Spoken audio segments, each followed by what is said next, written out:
I feel. Yeah, I had to quick throw the mail and everything. I was supposed to go, I told them at the meeting I'd help at the demo. Okay. Okay, it is, August 11th.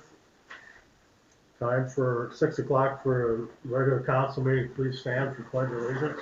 I pledge allegiance to the flag of the United States of America and to the republic for which it stands, one nation under God, indivisible, with liberty and justice for all. Thank you.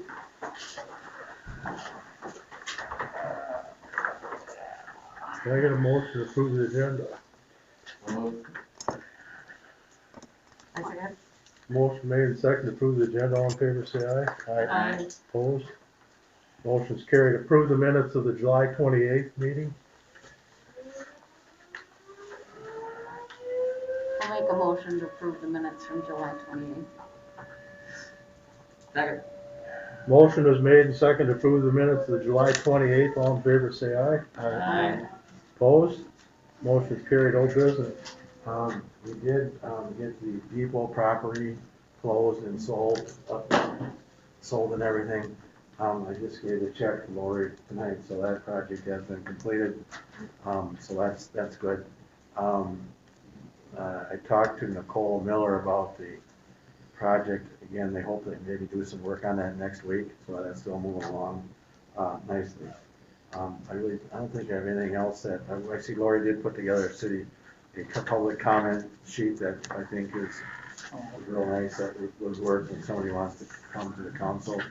So I don't think I have anything else to do unless you have something that we're missing here. No, I think So, I'm sorry, go Have we ahead. done anything on signs that were kind well, I'm bringing that up tonight too. So. of, never mind. No, it's good. I'm glad you did it, so I didn't forget about it. Alright. Okay, we're going to new business. New police officer introduction. You want me to go to the podium, or? Yeah, I do. Oh, okay. Do I have to use mic, or? Yeah, I do. Okay. Make it better for Hold you. it. Try to come out. Absolutely. We want everybody to hear you. Oh, absolutely. Okay, so our newest officer, Tony Bright, started as a part-timer here, couple of weeks to, not a couple of months, about a month something ago. The process for getting him in, background process took roughly 3+ months. So it took quite a while. We've actually gone through, he would be the 6th applicant that we ended up going through with a full background. And we ended up hiring him on as a part-timer. As you guys all know, you guys gave the approval last year for the new officer. I believe that was in November. So it's taken some time to fill any positions. That's not just with us, that's with Red Wing, the county. It's a shortage absolutely everywhere. And with Tony, I think that we got a winner so far. He's been doing great. It's just, yeah. You tell me where it comes from, because Come on up, Tony. he knows a lot about working with people. Absolutely. There you go. I grew up in Red Wing, Minnesota. I graduated in 2014 from Red Wing High School. I worked at Charter Island in security for 3 years. And then from there, I went to college and then got hired on at the jail, where I was there until like a year. Welcome. Yeah. Thank you very much. All right, so I'm gonna leave the microphone up here, or bring it back. Oh, okay, I'll bring it back. There you go. Josh, could you, Yes, ma'am. we had that one lady starting? The what? Didn't we have that one lady that was gonna start full time? Yes, but we she- did have, you want me to grab the microphone again? There we go. All right, there we go. There we go. Yes, we did. We did hire a couple. We hired Tanya, that, either way she started, was okay, quit 24 hours later. Huh. So, and said she was gonna move to the other side of the United States, and I think that's exactly what happened. Wow. So, and what a better time than in the beginning of your career, just getting out of it, like, it's rather now than Yeah. 6 months from now. We didn't buy her So all I that was- stuff or anything, so. Huh? We didn't buy her all that stuff. No, and anything that, so we did actually, we got the vest, the uniforms, some uniforms, and I actually got all that canceled in the right amount of time. The other equipment that showed up, I ended up giving to him. So besides, I believe it would just be the background and the psych and the medical, which is what we ended up having to pay for in the long run. And that's the problem with a lot of this. I mean, it's expensive just having the hiring process, especially when you're going through all that. So I'm smitten and I'm happy with the results so far. So, other than that, yeah. So you are doing a background check and a psych evaluation? Yes, absolutely, on all officers, background, psych, No, mandatory. it's good, I'm glad you medical. are. Absolutely. Yep, absolutely. So we go through the whole process. The background, we do I know we're just a small town, but we actually do a very in-depth background process. So, but on average, every time you do a background, I mean, you're looking,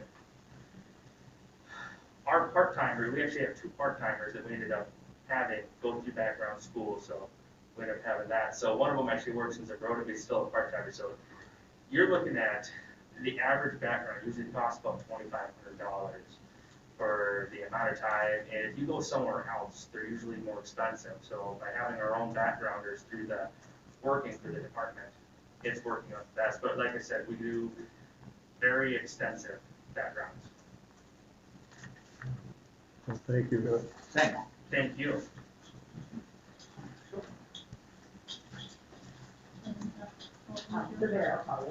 Okay, Education Foundation raffle? Thank you. My name is Tracy Gideon. I am president of the Goodhue Education Foundation, and I'm asking for permission to hold a 50-50 raffle on September 10th. We are planning an event at Dar's Pub after the home football game and after the Goodhue School open house. We are an exempt foundation, and we do not anticipate the raffle to exceed proceeds of over $1,500, so we do not need to file a license with the state of Minnesota, but we do need permission from the city. What was the date again? September 10th, it's a Friday. And tickets will only be sold at the event, not ahead of time, and the raffle will take place at the end of the event, so at 11 p.m. How much for tickets? $5 a ticket. You can buy 5 for $20. So you're gonna come in and get the chain gang too? Yeah. So I'll get a ticket. Yeah. As long as you come up and sell it to us, well, that's fine. Well, according to the Minnesota Board of Gambling, I can only sell it at the event. So Right. you come on down to Dar's on September 10th. Okay. I've never been there, so Where is it? Yeah, where is that? Get your phone out, put it on. Google, map, quest. Can I get a motion, please? Oh, God. I'll make a motion. Got a motion, do I have a second? Second. Motion made and second to approve the raffle for Goodhue Education Foundation. All in favor, say aye. Aye. Opposed? Motion's carried. Thank you. You're Is welcome. there another form that I need to fill out for you guys to have on record or anything?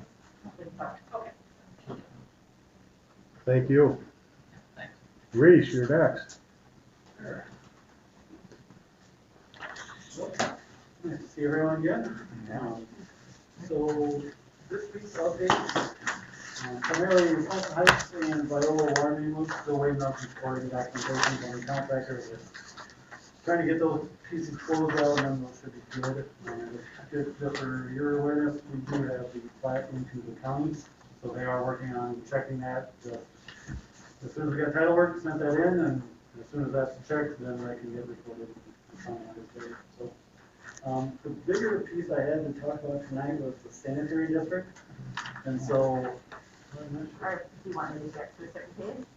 Yeah, maybe that's the first one. So I'll keep this somewhat high level, and I won't really dive into the whole details because it was a good half hour, 45-minute presentation, but I don't think we need to go that far in depth on this one.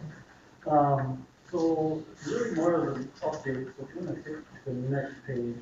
So outline of this presentation was more what and how we got to some of the conclusions that we're talking through. So if you want to skip to the next one. The biggest one was the proposed flow allocation, the sheet. So if you look at it, that first column that says AWW, that's the average wet weather flow. And the second column is the maximum wet weather flow. So those are essentially what is existing for each community. And you'll see with Zumbrota, they had a few different options with GFA, without GFA, and just a few different alternatives that they've been investigating themselves. The PHWW is the peak hourly wet weather flow, so that third column in.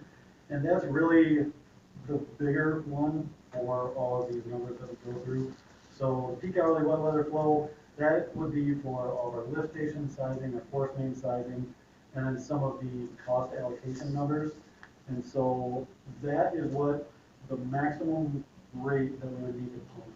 So you size that based on a rain event and for that peak hour, just so that your pump can keep up. So you'll see that for Goodhue, for example, you're at like 332,000 gallons per day. So then we back calc out some of that, and that provides some of that information. So the last two columns are retention, overflow, and transport flow. So the transport flow is what each community would actually be pumping, and then a few communities, because they do have those real big high peaks in flow, they are providing some, or they are accounting for some retention at their own facility. So in this case, Goodhue, we're not pumping nearly as much as others, and the cost benefit to put retention here right next to the plant or right before the lift station separate, just doesn't pencil out cost-wise. Go to the next page, and I'll come over this one. But essentially, this is flows and loadings, and just a quick comparison. So these are the two big pieces for flows and loadings of each community. So the BOD is biological organic demand, and the TSS is the total suspended solids. So those are the real two main wastewater treatment pieces that they'll look at, in addition to a whole host of other parameters. But those are kind of the main ones that folks will actually, that really cost some dollars to treat. So you see, again, we're awfully close to Wanago. Pine Island, obviously, with the industry, they've got quite a bit more flow, and as does Zumbrota. So, next one. So, as we started looking through, and all those numbers, the treatment facility, we're looking at about 4 million gallons a day to treat all the communities. So that does account for some growth for every community, that accounts for what they currently have, and it really is just kind of a high level number that we need to start as we start narrowing down some of the actual designs of this. So that second bullet point down is kind of a one key piece of this. So as we did some of the cost benefit analysis, it was more effective to build some of the more of a centralized retention area. So the thought would be you build more of a flow equalization or lagoon or some sort of something that can take off the peak flow at the new facility.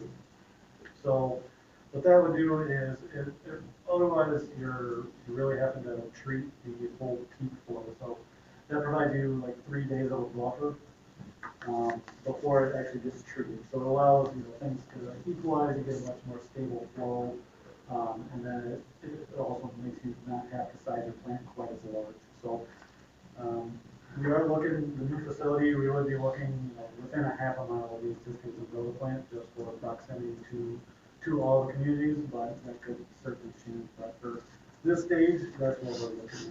So, go to the next one.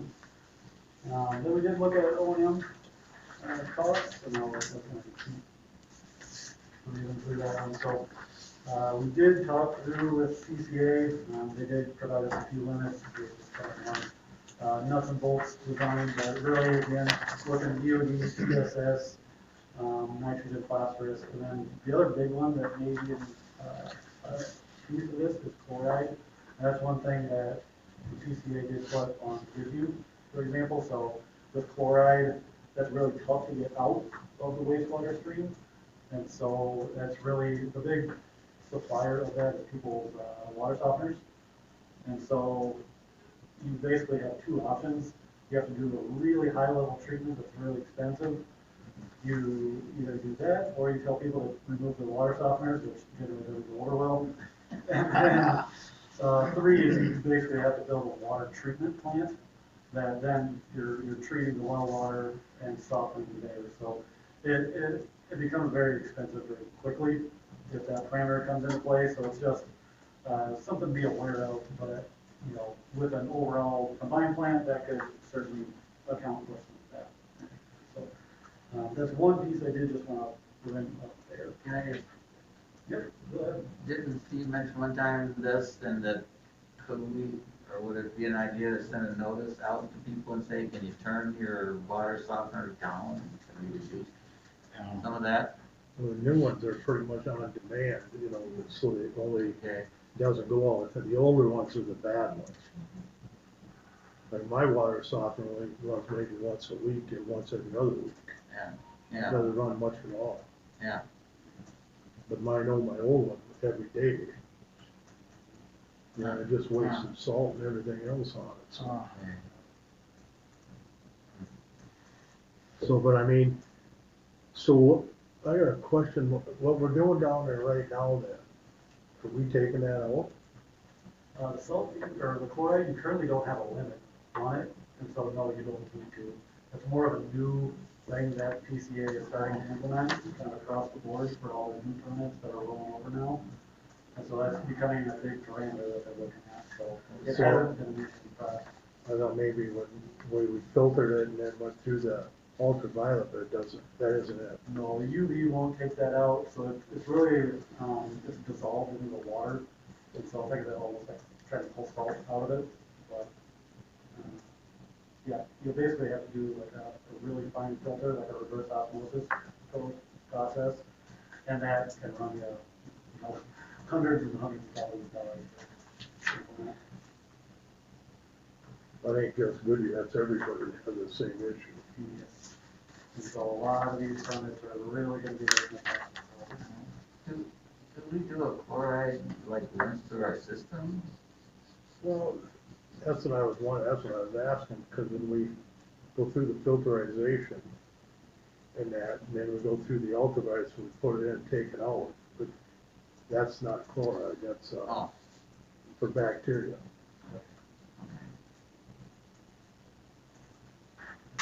So we jump across, transport. So basically what we did was we looked through all the force main alignments and just how we could get to the cities, through this central location. So really look at it, you know, Goodhue would be pumping 7.7 pounds, 8.1, Wanamingo was 7.4 miles. So everyone's pretty similar from a pumping perspective.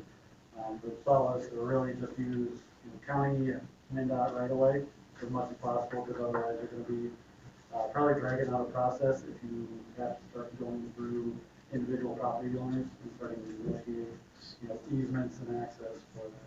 So I have a question, are we gonna have any issues with the state permitting? We basically just have to talk through that with them. They'll either say yes or no, but it's really, this piece was just to get a cost associated with it, so we could get funding to make this real. And so that's a discussion we do want to have with MnDOT before we start finalizing that. Yeah, because I mean, sometimes they're gonna give you the permit, sometimes they're not. Exactly, yeah. So, Trust me, I know. yep, I completely understand that. Okay, so high level overview, lift station design, you know, I don't need to get too far into the numbers, but you can kind of see the peak pumping rates, with retention, and then the next slide is without retention. So what you'll really just notice is kind of a bump in the pump size. So basically the pump horsepower is the change in that. So really for all communities, we're looking for at least a 2-pump system with one on standby. So basically you got a lift station with 3 pumps, maybe more, but this is really just for cost analysis right now. So nothing too in depth on those, but really it was more of that cost analysis that we were going through. yeah, transport, and really as we go through that. Again, it's just really trying to take highway right away. Again, this is just high level for illustration purposes, just trying to get, you know, a cost associated to it. So then as we jump into funding, so the biggest one that we're gonna have is the bonding bill. And I think that's really gonna, what would make this project happen. So based on some of the discussions with state senators and representatives, they have, you know, taken this up and put a few different bills in front of the floor. And so right now, I think it's kind of in limbo right now until we get back into session and that starts back up again. But what they really recommended, and I think it's gaining some traction because they do see the benefit of consolidating. I think the PCA would like to see this consolidated so that they only have one outlet point to worry about. It's just a little bit more consolidated for that. So biggest thing is the bonding bill. If we can get onto that, they do have a bonding tour that a lot of the representatives will go on. So they have a committee. They'll go on the state bonding tour. They all get on a bus and then they stop by communities all over the state. And then they can make a determination on what projects they want to fund and how much they want to fund that. So that'll be the big thing. And so at some point, assuming that we can get on that tour as a stop, they may stop by, you know, take 10 minutes. You really only get like 10, 15 minutes to make your pitch. You lay it out to them and make your case, and they go on their way. So that will be coming up. The other big one that we'll be looking at is a PSIG grant, and that's a point source implementation grant. So that's something that potentially each community could apply for and potentially receive. So they do have a maximum of $7 million for each of those. So that could really take another chunk out of this whole piece of the pie that could be a pretty big for the district. Some of the other stuff there is, you know, the clean water, some revolving funds, some infrastructure financing, some of this new infrastructure bill that this district passed, that could be a source, and even some of the COVID dollars that are coming back through. So again, the two big ones we're really looking at are probably point source implementation and bonding there. So going through, probably the bigger piece that we'll be interested in is the cost allocations. So what we're assuming is more of a treatment cost. So you're looking between $10 and $11 a gallon to treat for a new facility. So and that's really for the capital cost. So if you're looking at a 4 million gallon per day facility, you're probably at $40 to $43 million for just the facility itself. So with that, there's also transport cost, and I believe that was another $20 million to get, you know, 8 miles from every community. So really looking, you're probably going to be by 10, 12, 79, close to that $70 million for the whole district, but that's again where state bonding bill is the biggest driver of that, because it doesn't make sense if we don't get dollars from that, then this doesn't pencil out for anybody. So as we get through that, so really we started looking at some allocations, and what we're using for parameters on that are a third flow, a third BOD, and a third TSS. So those are the three big pieces, and most other sanitary districts will break it out like that, or some other, you know, fraction of that. But really, those are the three big pieces. So as we go through the next one, you know, there is a breakout at kind of the end of this, so we'll dive into that. But the flow retention doesn't really matter a good deal because, again, we weren't going to have it pencil out. Transport cost, we already did cover. So that was that $20 million. We call it like an extra $6 a foot if nobody did retention at their own facility. So that's where the centralized flow retention would actually come into place. So after looking at everything, it just made sense for everybody to, you know, do it as a central location for retention. So. And that's the lagoon or? Yeah, exactly. Yeah. And cost allocation assumption, so based on this, it would really look at, I think the whole district themselves would have about $900,000 O&M budget. So that's more based on similar facilities and what they've been, you know, allocating for this, without, you know, covering the actual treatment costs, operating plant, everything that goes into that. Now, it doesn't include any capital improvements if you have, you know, say you have another parameter that you have to account for, i.e. chloride, if that gets implemented after the fact, then that would be an extra cost for the entire district that everyone would share in. So when we looked at this, I know I did mention there was the 3 options for Zumbrota. They did just, there was an option A, and I believe that was without DFA attached to them. So we are looking at that. So the next page is, yes, the cost allocation breakdown. So essentially the biggest number you'll be concerned about is the bottom table, and it's really based off the percentage of flow, the DOD loading, and PSS, and then that's just a weighted average down at the bottom. So you see Goodhue would end up being about 11.7% of the overall cost. So if this goes through, then, you know, if you're at $70 million, you know, you're talking, you know, that $10 million or so. By the time it's all said and done. But again, this is where all those state bonding bills and PSIG grants and everything else, that really starts to knock it down. So you're a good bond writer, right? Or grant writer, right? work it out, yeah. Okay, Turn on the charm. All right. that's a promise. Yeah. I mean, we built it itself, it wasn't at 40 million or something like that, wasn't it? If you built it yourself, the plant itself was probably in that $4.5 million for just the treatment plant. But then that doesn't take into account that chloride piece, Yeah. where it's basically another point of that. So the cost allocation matrix, this is again, really high level. So again, like I said, Goodhue will be looking at 7.3 by the time it's all said and done. So we are taking these transport costs as more of a district cost and not necessarily on individual communities, because, you know, you look at it, you know, Zumbrota doesn't have to really pump anywhere per se.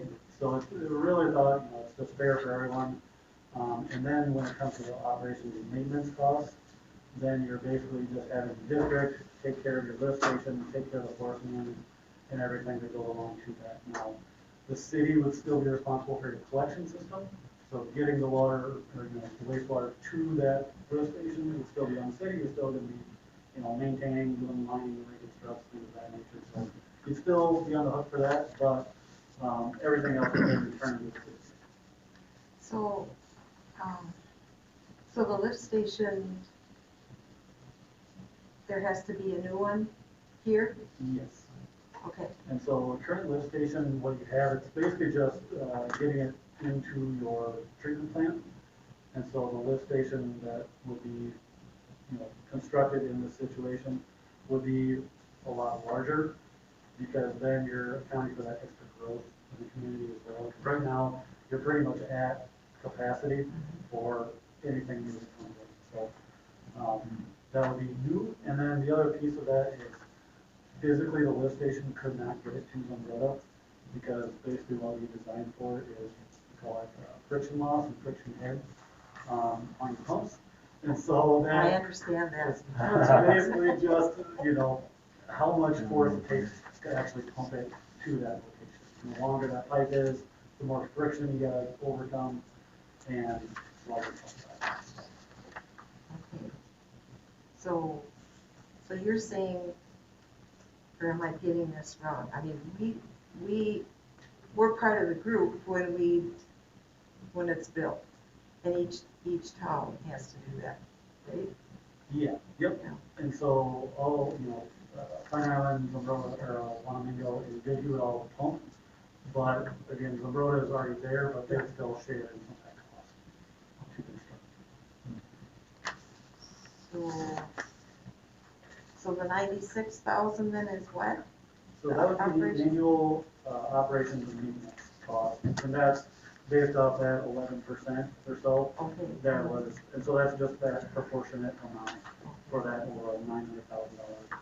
And so that's what we are responsible for? That's what you would essentially be putting into the district for that. I see. Well, let's step back, okay, at 96,000, what does it cost us now? I don't know off the top of my head. I'd have to put those I mean, numbers up. it's close to that, like right now, we Already, just charge, yeah. yeah, we just charge people, for your sewer, Yeah, okay, just to help you out a little bit on okay. that.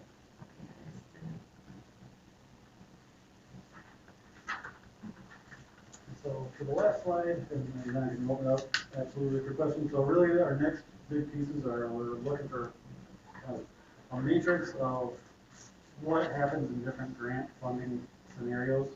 So one is, okay, we get this great big bonding bill, this is how it pencils out.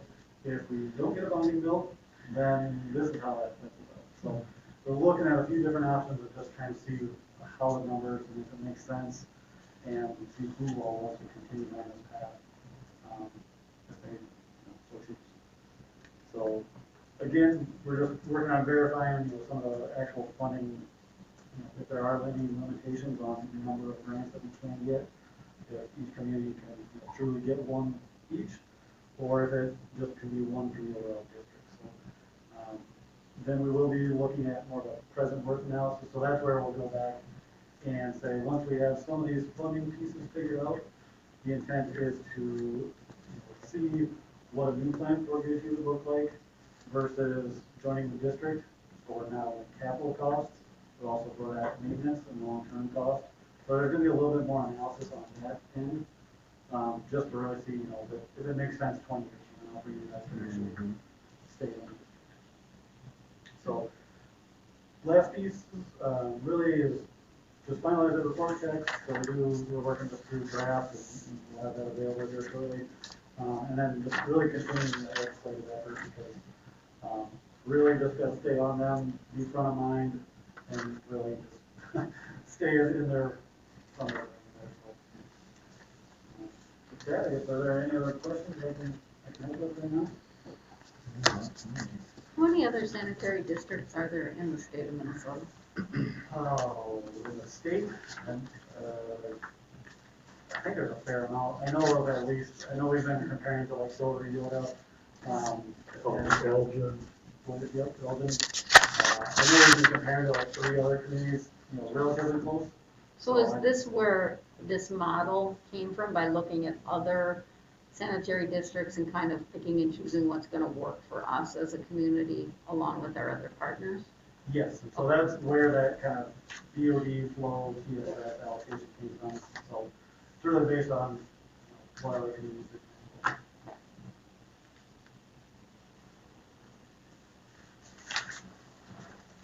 thank you. Thank you.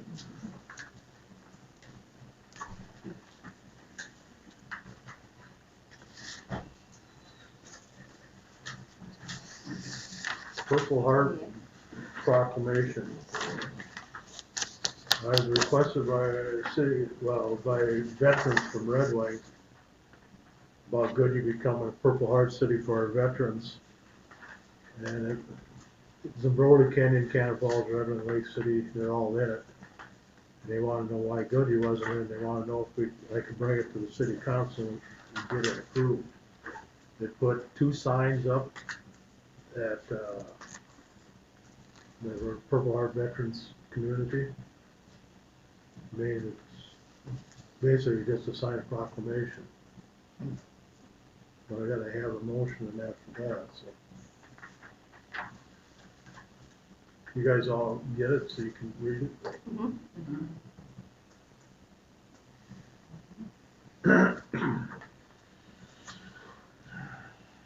Karen, where did this program originate from? Do you know?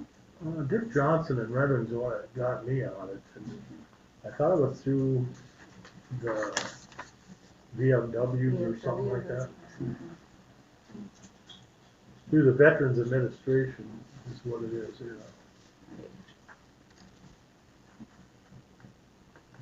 What are the cities what do we have to do? Is it something we have to do each year or something with it, or? No, just sign it. Oh, They'll send us information on it. It's more that we honor our veterans that we have. Which we do with our Veterans Day programs and the cemeteries, things like that. Right. Just make it formal.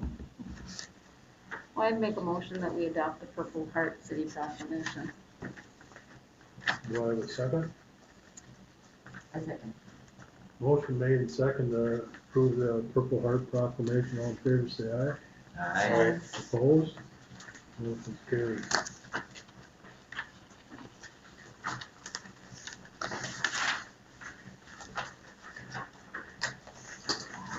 We can't really do this. Can we do the building permit? yeah, we. Yeah, I think, that way we'll be ready then, once we have it addressed, then we can move on to the next stage, so I think they're both the same, I mean, It's the same one we've seen Yeah, before, so- ain't it? Guys, each want one, or, I think it's a little. Okay. oh, Yeah. yeah, Terry noticed, or we were looking at it, and Yes. we're wondering about the setback being off 5 feet. Do we need to open up the window? There's one side, Susan, Yeah. and here's the other side. Right, yeah. I think we pointed it out. Yeah.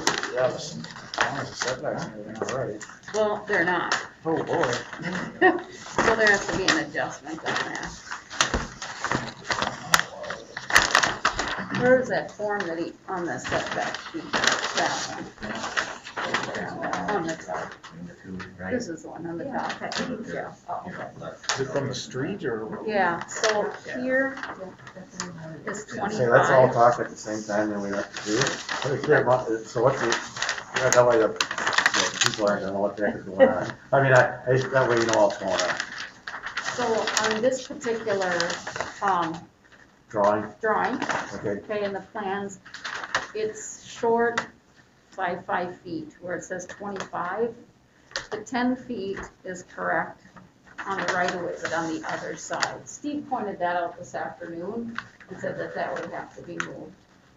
This one has to be 30 feet, see that one? Yep. This one? Yeah, right, yep. from there. Steve picked up on it. Okay, well, that's good. Better time to know now. Yeah, they So it's found it, you bet. the front of the house needs to be 30 feet from the road right away, is that correct? Yep. Right, So that one currently is drawn as 25 or 20? 25, so they just have to make an adjustment. We gotta to push it back. 30, Yeah, push it okay. back. Yep. And then Steve would just, he said he'd look at it before it was poured. Was that correct?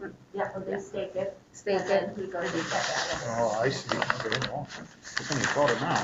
does that make sense, Terry? Yep. Okay. Anybody else wanna look at this?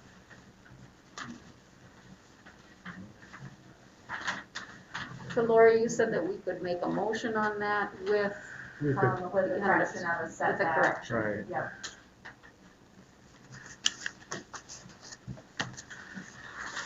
Is there gonna be two now or just the one yet? just Just one the down. one? Somebody asked me the other day if Bigelow was gonna be able to do it or whatever. I said I had no idea. Here's where theirs would be, this one would be. Okay, Right behind Ben O'Connor's. yeah? sure, yeah. We got 2 calls up. Number Can we 17. not get it? Okay. Yeah. Really? Good, well, First spot. paying attention anyway. So can I get a motion to approve the building permit with the correction of making it 30 feet? So moved. I'll second it. Motion made and second to approve the building permit on 11th Street. With making sure it's a 30-foot setback instead of 25-foot. All in favor, say aye. All right, Aye. Opposed? Motion's carried. Line request to closing Broadway. They've done it every year, but this year with COVID, they were wanting to set another tent up out in the street so they can have more people outside eating. And they want to close it off at 5 o'clock on Saturday night. So they can set that tent up. Because Ripley's will not come in on Sunday to set it up, so. Do I need a motion it's okay to close it on Saturday night. Everybody will still get around it, be Yeah, just you like just gotta it go around is. the block, yeah. I mean, I'll make a motion to do that. I'll second. Motion made and second to approve the Lions request for closing Broadway. All in favor, say aye. Aye. Opposed? Motion's carried. We got public comment? Nobody's filled anything out. Okay. Uh, Mayor's concerns? The only thing is I'll bring my concerns up when we go into a closed meeting. Oh, the other thing on it is, I wish Steve was here, because why is that roof that bad of shape and the sewer plant is caved in? Uh-oh. I don't remember what. I thought somebody said they opened it up to do the repairs, they had to, that's what I was told it was. Well, I don't know, that's, Oh. nobody's ever, he doesn't Oh. talk to me anymore right now. I wish he'd start. That's what I thought, when they were putting those repairs in to fix that drag line and stuff, is that why I thought they had the roof open, but that's what I was told. Well, that would have been the main roof, but this is the, round roof for the filterization. Wow, I don't, I haven't Well, even paid attention to that, It's yeah. been open for 2 or 3 weeks. Oh, jeepers. I mean, open, it isn't like it's been open. Hmm. You know, or I just heard there's an issue, I don't know. I'll talk to him tomorrow then. Well, I think, Carrie, Is it fair? you gotta authorize to get Oh, it. because that's, oh, yeah, there. Well, I authorize you to get that. That's gotta be fixed. I mean, it's just, it's all open right now and it's, that's not good to leave it open. I mean, it's a No. treatment facility. Yeah. I'll talk with him tomorrow. So how did it happen? I don't know, it's the southwest, or the south side of the roof is what's, I looks know, like I it's saw that completely off. I mean, it's like 1/3, 25% of it. It's Yeah, not that's something insignificant. I assumed that was, yeah, that's when we talked about it, I just assumed it was when they were doing the repairs to that drag line and everything in there, but it must be. Yeah, that's not so good. I'll talk to him tomorrow. Any council concerns?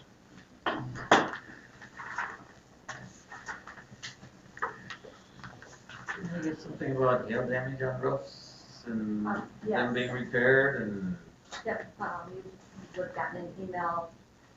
So our deductible would be $2,500 sent for all 3 roofs, and it's just the metal ones. And it said it was just cosmetic too, so it isn't something that's leaking and needs to be repaired No, immediately or but- nothing, right? It's still gonna have to be done. Fix 3 roofs first. Yeah. One is the brand new shop, so. Oh, gee. So we'll get, estimates on that? and- Yeah, I think Steve has to get 3 estimates. Okay. So none of the asphalt shingles got damaged? I just can't believe it. I can't believe it either. I think we should have somebody else look at it. Yeah, get another opinion from somebody. There's so many houses on this block. Well, I mean, tonight they're putting a brand new roof on Oh, the, yeah. on the historical society. You go- And that roof on the sewer plant, I mean, you can say it was shot, but it doesn't matter. Because if you have a roof that's old and the hail damages it, Oh, that's the way she goes. I just can't believe that there's more than just that. I can't either, with the number of permits for new roofs that come through from the hailstorm. Yeah, I mean, it's just about every roof that has it inspected is damaged. Absolutely. You got one, didn't you? Yeah. Mine's getting replaced. What is? Yeah, there was just a big line, the house I live in is gonna have to be done too. I mean, Well, that guy's go up Kelly and had up. one done at by Patrice. Did you guys get it one too, Patrice? Yep, it hasn't been done yet, but it's. Well, I just can't believe that. I just Yeah. can't Yeah. believe Can't that. either. Kelly's Yeah. is getting done on that one on too. Should maybe have somebody else look in to get a second opinion, maybe, I don't know. Jeez. Well, I think, yeah, I think you should, because I mean, I'll what other talk- roofs we got? We got this one? Well, we got this one, we got, Cool. Oh, I forgot about this one. Swimming pool, Swimming yeah. pool, yeah. Right here. No, he we said got 9 we got roofs? the two pump houses and then Pump houses? Okay. the sewer plant. I mean, I think that this is, according to my friends, this is kind of like a designated area. Yeah, So they don't even come and look at some of them. right, Yeah. yeah. Is that, you guys experience that too? Well, no, when they come and look to mine, they see the damage, but everybody in my neighborhood, everyone around me had theirs replaced or had to have one replaced, so. Yeah. Yeah, At first, they weren't gonna replace Charlie's roof, but he had another person come and look, and he said, oh yeah, you've got damage. So, I think, well, I mean, I think we should pursue that. especially if we're gonna pay the I think deductible. so too. Yeah. yep. So can we go before the Minnesota League? That's who came. That's who came, so then can we go to them and say Well, we want Well, another we can- opinion, or how does that go? We can go to Jerry Tiffany's too, Ask them. ask him to have it done there because, so we got a lot of insurance. So Oh, okay. I'll talk to him tomorrow about that also. Then he's gonna say, gosh, you down here again? Sure. Can I get a motion to pay the bills? I second. Motion second, made and second to pay the bills, all in favor, say aye. Aye. Opposed? Motion's carried. Can I get a motion to go into a closed meeting? I'll make the motion to go into closed meeting. I second. Motion made second to go into a closed meeting, all in favor? Aye. Bye, guys. Yeah.